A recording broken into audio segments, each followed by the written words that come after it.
Killer Records. Teni Mount ndizo zvatinoita. Unonipa rudo zvekuti ndega ndabvuma asi zvandakutaura usazifunga ndenge ndatumwa zviri kundinetsa kubhilivha kuti wakandida ufunge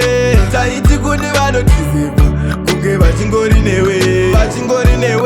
tiri kutadza kubhilivha kuti wakandida ufunge taiti kune vanotiziva kunge vachingori newe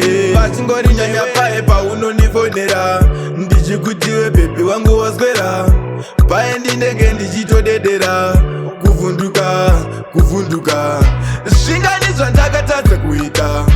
asi ivo vakangozvibvumira maila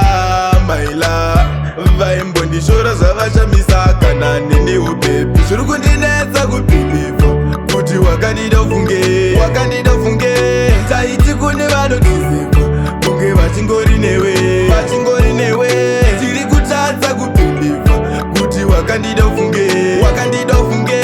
taiti kune vanotiziva kunge vachingori newe vachingorese unondiitira zvese tigonzwanana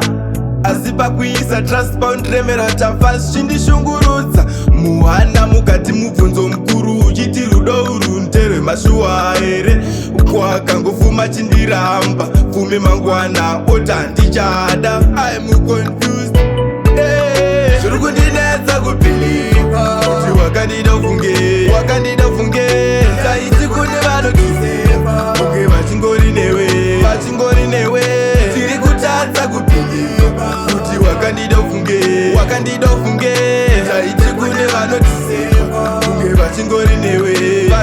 nyanya pae paunonifonera ndichikutiwe bhebhi wangu waswera pae ndinenge ndichitodedera